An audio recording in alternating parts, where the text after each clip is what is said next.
कानी बहू। किशोरी लाल जी के बेटे राघव की शादी की बात जगह जगह चल रही थी, लेकिन किशोरी लाल जी को कोई लड़की पसंद ही नहीं आती थी। और उसकी एक ही वजह थी, किशोरी लाल जी का लालची होना। उनको लड़की वालों से मोटा दहेज चाहिए था और इसी चक्कर में एक दिन वो एक बहुत पैसे वाले के घर अपने बेटे का रिश्ता लेकर पहुंचे। उस आदमी का नाम था ओम प्रकाश। देखिए किशोरी लाल जी, मेरी एक ही बेटी है और मेरी सारी संपत्ति जायदाद सब कुछ मेरी बेटी नैना का ही है।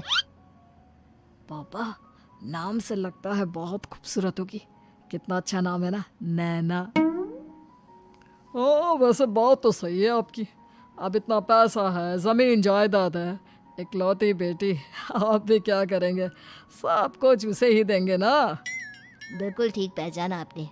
बस बेटी की शादी और सारी जायदाद उसके नाम। पापा, बिना देखे हाँ कर दीजिए ना। इतना अच्छा रिश्ता फिर कहाँ मिलेगा? माला माल हो जाएंगे हम। मैं अपनी बेटी को बुलाता हूँ। अरे नहीं नहीं नहीं नहीं, आपकी बेटी का नाम नैना है, सुनकर ही लगता है बहुत सुंदर होगी। रहने दीजिए अंकल, मैं तो आपकी बेटी के नाम से ही इतना खुश हो गया हूँ कि उसे बिना देखे शादी करने को तैयार हूँ। अब तो मैं उसका चेहरा सीधे शादी के बाद ही देखूंगा। और इस तरह राघव नैना का चेहरा नहीं देखता और उससे शादी कर लेता है।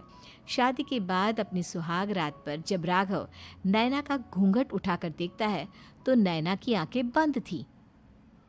कितनी खूबसूरत हो तुम नैना, जरा अपनी आंखें खोलकर मेरी तरफ देखो तो सही। नहीं, मुझे शर्म आती है। अरे, मैंने तुम्हें शादी से पहले भी नहीं देखा, और अब अगर तुम आंखें खोलकर मुझे देखोगी भी नहीं तो मुझे अच्छा कैसे लगेगा? इससे पहले कि नैना अपनी आंखें खोलकर राघव की तरफ देखती, अचानक से लाइट चली गई और राघव नैना को पूरी तरह से देख भी नहीं पाया। अगली सुबह नैना राघव के लिए नाश्ता बनाकर लेकर आई। अरे ये क्या, आधा पराठा सीका हुआ है और आधा बिल्कुल कच्चा। ये तुमने क्या किया नैना? बहू, तुमने क्या आधा पराठा तवे से नीचे लटका कर रखा था, जो आधा सिका है और आधा कच्चा? मुझे जितना दिखेगा उतना ही तो सीखूंगी ना पापा जी। जहाँ जहाँ मुझे नजर आ रहा था वहाँ मैंने सीख लिया, जहाँ जहाँ नहीं दिखा वहाँ कच्चा रह गया होगा। इसका क्या मतलब है? ये कैसा मजाक कर रही है तुम?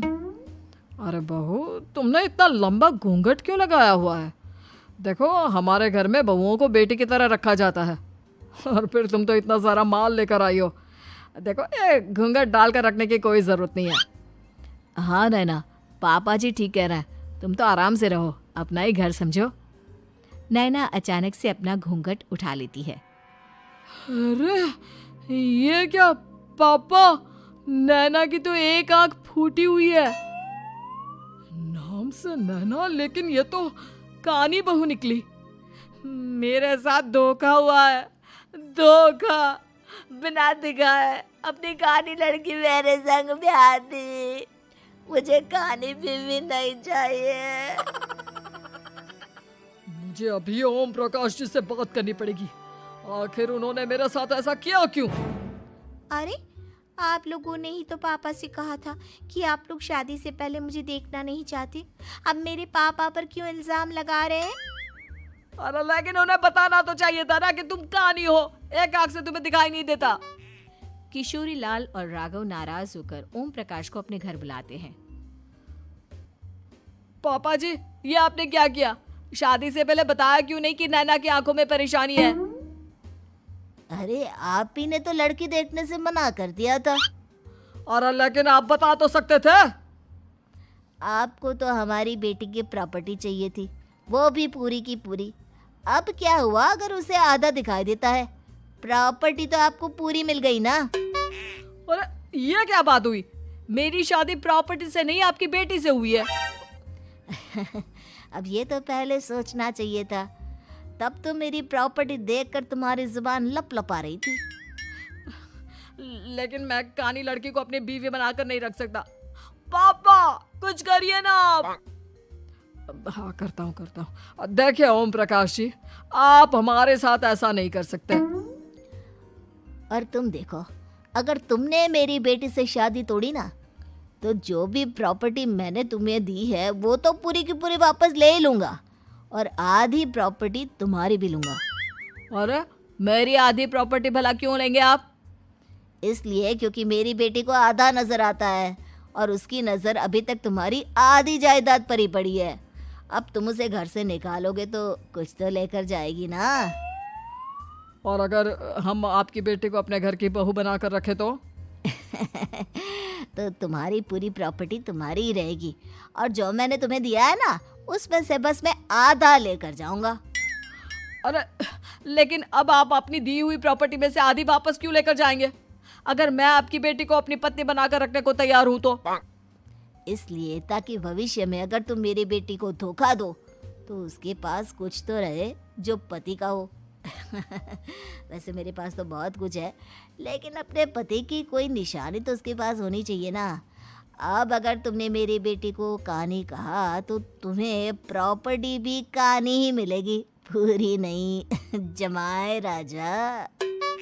किशोरी लाल और राघव समझ चुके थे कि वो बुरी तरह फंस चुके हैं और अब उनके पास वहां से निकलने का कोई चारा नहीं है।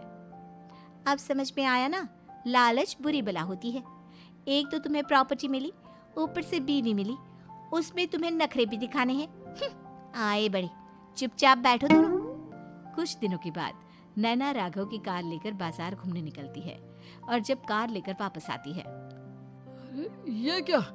एक तरफ से मेरी गाड़ी पूरी खराब हो चुकी है। लगता है तुमने मेरी गाड़ी को किसी दूसरी गाड़ी के साथ एक्सीडेंट किया है। अरे अरे कितना बड़ा नुकसान कर दिया तुमने बहू। वो क्या है ना पापा जी, मुझे एक आंख से दिखाई नहीं दे रहा था, सामने से गाड़ी आ रही थी। मुझे तो सिर्फ आधा ही दिखाई दिया और वो गाड़ी मेरी कार से रगड़ते हुए निकल गई। अब मैं क्या करूं बताओ?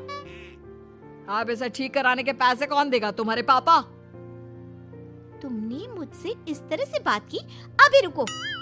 नैना राघव की शिकायत ओम प्रकाश को कर देती है। देखो राघव, अब जो मेरी आधी प्रॉपर्टी तुम्हारे पास थी ना, उसमें से आधी और मैं लेकर जाऊंगा, क्योंकि तुमने मेरी बेटी को डांटा। अरे नहीं नहीं पापा जी, गलती हो गई, माफ कर दो। गलती की तो कोई गुंजाइश ही नहीं। अगली बार मेरी बेटी को डांटा तो बची हुई आधी में से आधी और ले जाऊंगा। लालच के चक्कर में हम दोनों ने बहुत बड़ी गलती कर दी बेटा। एक तो तुम्हें कानी बहू मिली और ऊपर से जो माल मिला वो भी काना। इस तरह राघव की हर एक गलती पर ओम प्रकाश उसकी प्रॉपर्टी का आधा आधा हिस्सा लेकर अपना सारा माल वापस ले गया और राघव को कानी बीवी से काम चलाना पड़ा। भाई लालच वाकई में बुरी बला है।